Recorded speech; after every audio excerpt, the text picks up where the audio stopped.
welcome back to the Ken Woven Home channel. Today we have another Christmas video. We are going to tackle and show you guys some awesome tips on how to accessorize your home for the holidays. We're going to tackle 3 areas. They're in the main living area for most of us, and that would be if you have a bookcase, or in my case I have a built-in. Another area would be your fireplace, your mantle. How would you want to accessorize that? And then the third area would be your seating area, where your chairs and your sofa are in your living room or family room. We're going to show you how we would accessorize that. Now, not only are we going to show you guys some awesome tips on accessorizing, we have a huge announcement, and that is our product, our pillows, the Ken Woven pillows are finally here. We are going to show you for the very first time what they look like.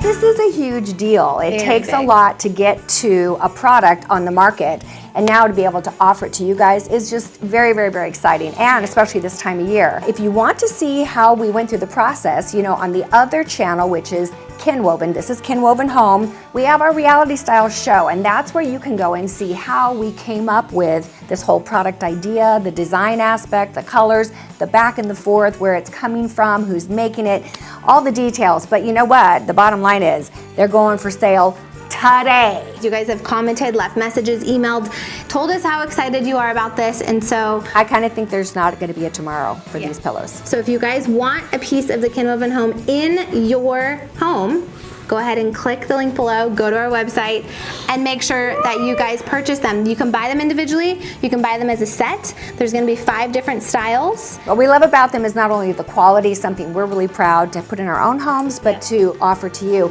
but the colors are super neutral. So we think that they're gonna fit in just about any home. You're gonna get to see them in Sharrah's home, you're gonna get to see them in mine, and hopefully you're gonna get to see them in yours.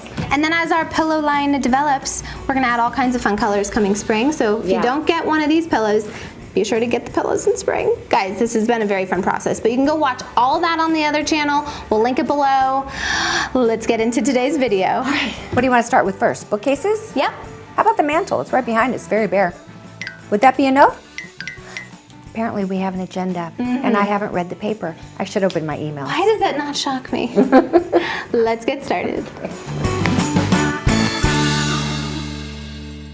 Okay, so when it comes to decorating a bookcase or built-ins or anything of that nature, we're gonna just show you guys a few items that we recommend you guys keep an eye out for to use when you're decorating.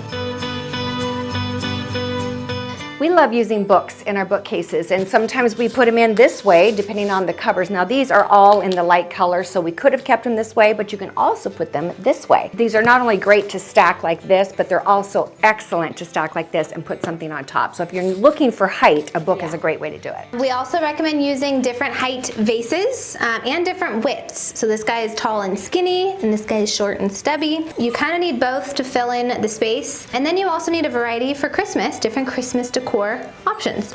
This leads us to step number 1, which is take everything off of your bookcases, take it and put it in an area that you can kind of look at it all in one plane. You need to start from a clean slate. So let's do it. Oh, what a cute little bag this is.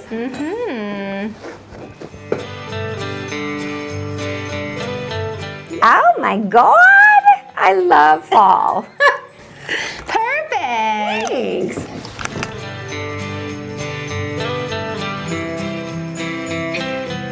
Okay, so now that we have everything off, we're gonna kind of sort through what we got, and we're gonna start putting things back in. Right? Yep, ready, go. No, that's not one of our choices, huh? I bet if I put the right stuff coming out of it, you'd love it. So we have finalized our bookcases, bookshelves. Yes, we have. And now we're gonna kind of point out a few things that we did to achieve some of our top tips in bookcases. Mom, why don't you take that side, I'll take this side, and you can point out the first tip. All right. If you're a member of our design sessions, then you know we have an odd number rule, right? 3, 5, or 7. Well, right up here on the first top shelf, we have 5 items. Why is an odd number, I don't know, why does it feel good to the eye? Actually, I don't know the answer to that question. I just know that it does. So up here, grouping in 3, then 2 over the other side. One's tall, one's short, and kind of fills in the space. 3 and 2 equals 5, the odd number rule. The other tip that we recommend you guys try when decorating your bookcases is achieving different heights. So in this exact example on the shelf, we have this adorable advent calendar, and we put 2 different books on top, one that was super wide to go kind of beyond the width of the actual advent calendar, and then one on top to differentiate the colors. And I think it makes it look really substantial and kind of gives it that added lift that it really needed, and it doesn't feel like it just disappears on the shelf. Over on this side, we did a similar thing where we had trees that actually came in 2 different heights. You'll notice here, this is also the odd rule. There's 5 here.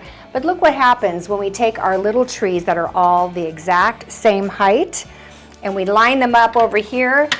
It looks a little like a bowling alley pins. Not going to happen for us. So we looked for something that maybe we could raise one of these little trees up. Well, guess what? What if we use the platform that was already pre-existing on that tree? Now we have a sense of having 5 different heights. Okay, then over here we also have our odd rule happening. We've got this cute little bucket with some wooden beads, 2 little vases. That's gonna make us a 3 little pair. And then down here, in this basket, we actually have a lot of our electrical cords. We've got just some random ugly things back here that I wanna cover up. So by putting a big basket in front of it, I can put some things in, and then my mom had this really good idea to drape this little pom-pom garland right outside of it, and it kind of gives it a cozy touch and covers the junk all at the same time. And to finish off these bookcases, one of the things that we've done is we've tried to not only balance each case, but the 2 cases together. Sharrah, on her side, she's got that adorable advent calendar. Well, it has light inside of it. It's battery operated. Same thing happened down here. We've got this adorable wood, like it's almost like a boat kind of thing. Filled it with some great little herbs and kind of cut them up and made our own little bouquet here. Put an owl in here, but the best part is, look, we hide behind, we didn't even have to use all of it, just a few little loop-de-loos of our battery-operated lights. And look, these actually dim and they're on timers, so it makes it really super cool. That way we had a little bit of balancing of added light here and added light over there, really balanced out the 2 bookcases together. I mean, not to be all that obvious, but did you see something sitting in the middle of this chair? I don't know, did I? I don't know, I think that it kind of took the balance of the bookcases on either side and it brought it all together for a wow. It is just a pillow, but isn't it cute? It's a pretty cute pillow, but we can't show them yet. We have No, don't look. Let's move on to the mantle. All right.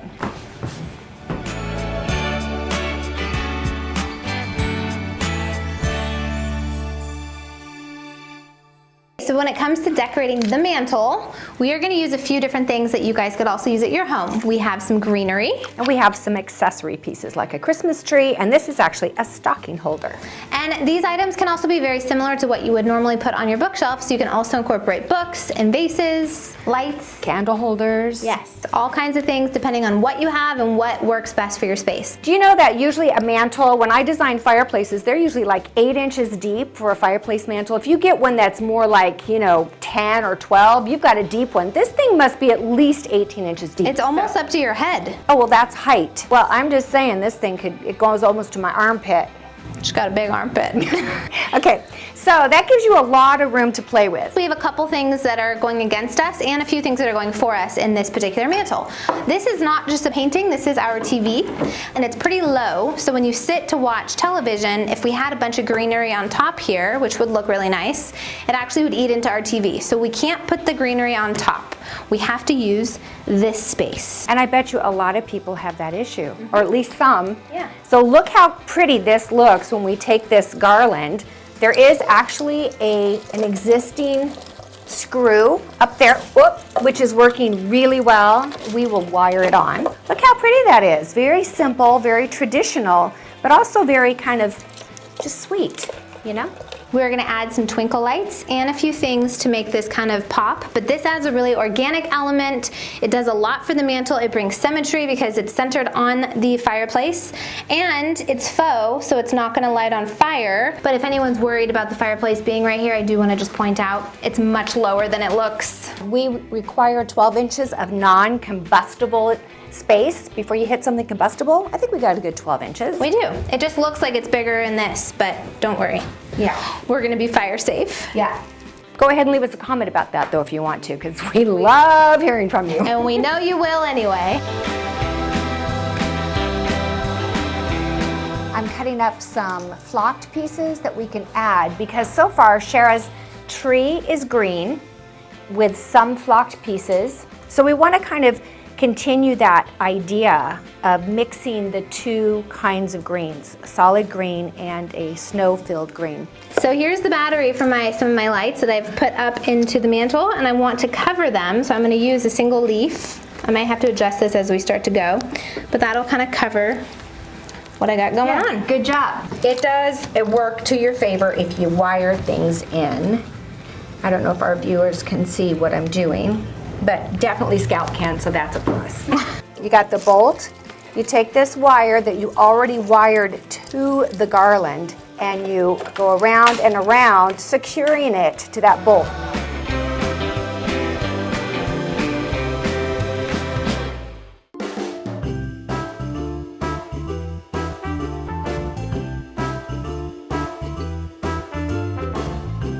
I really like how this turned out. I do too. I think Sharrah has created a good sense of balance here. Not the symmetry specifically, because it's not equal on either side, but what you did was you balanced by bringing in something of the same color on this side. Yes. I tend to not want it to be too matchy-matchy. I kind of like it to be a little bit different, but I think when you look at it, it doesn't feel like it's off or unweighted or whatever. Like your hair when you were 4. That's your fault. It's really cute. So Mom, what did we do to the garland? Well, I think the addition of the snow picks made a big difference, but then you came in afterwards and you used a lot of the same picks and sprays that you used at the top of your tree. It's very textural. Here's what I love. Okay, we take this black iron tool set and we balance it with the black iron reindeer whoozamacollets. And then you have a snortblat over here, or a dinglehopper. Not to mention the black frame around your television set. And they've got a little black in their fur coats here. And they've got the deer and the deer. Do you see what's happening And they've here? got the snow and the snow. We are connecting materials, we are connecting finishes throughout the house, and even in this one vignette. And we also use the pampas grass to balance. Did you cut it off on the side of the road like I used to back in the 80s? Good, I taught her some good things. I bought it at Posey's. Oh, well, then there's that.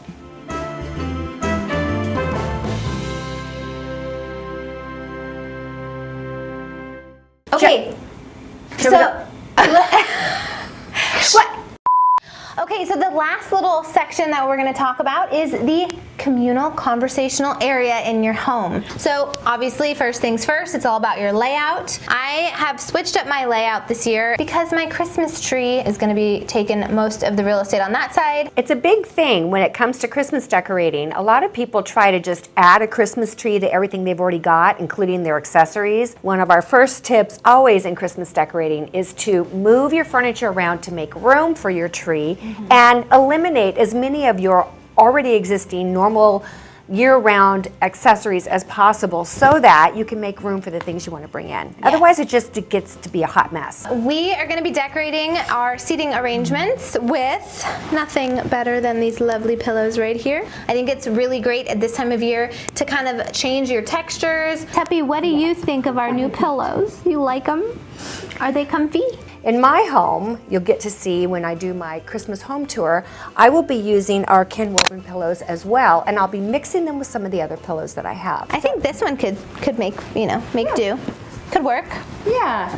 Honestly, I like the Ken woven pillows better. I mean, I do too, but yeah, just saying. I love the different textures. I love that we have some mud cloth, we have some hemp, we have some cotton, we have linen. We also like the concept of building. Yes. That you start with 1, 2, maybe 3 pillows, and that you build. And so our philosophy is that even as we go throughout the seasons in the years to come, we will probably continue to make pillows. Yeah. In my mind and in Sharrah's mind, the thought that these pillows could be the base, the beginning of which you add to throughout the season, so that you're not getting rid of your pillows, you're not starting all over again, you've got a foundation of great quality that you can add to. When it does come to putting pillows on a sofa, what's the best way to approach it? Is there maybe a cascading rule that you like to go Yes, by? there is. Why don't you tell them about that? For example, our model over here, Scout, is showing us our 22-inch mud cloth pillow. I feel like we're on QVC right now. Yes, exactly. Basically, you start with your largest pillow in the back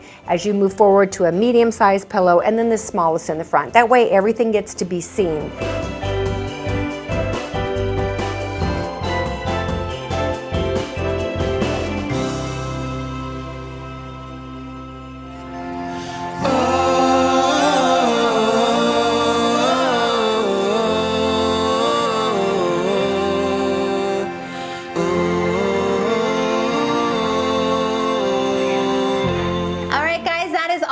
For you today. I hope you thoroughly enjoyed this video of how to accessorize your home for Christmas. Scout, did you have a good time? We want you guys to go see some of our other Christmas videos if you haven't already. What do we have up so far? Obviously the Christmas tree. The staircase banister. We did her staircase. Homemade garlands. You can put them in the oven. You should really go watch. Delicious. If you guys have not yet seen the Becoming Kinwoven episode all about how we created these amazing pillows, go and watch that. That went up today. And of course, if you have not yet already, I'm assuming you already have, but if you haven't, go click the link to kinwoven.com and go purchase your very own Kinwoven pillow. Merry Christmas, you guys. Come back and watch our home tours next week on this channel. And then guess what? We're on our way to your house. 2 very lucky winners who are going to get Kinwoven Christmases from Sharrah and myself. They're actually going to get this tree, one of them. All right, well, we're going to see you guys next time. Thank you for watching. We love you. Bye-bye. If it's pulling it up, it's open. Yeah, it's open. Now, Tyler, try closing it and see what happens.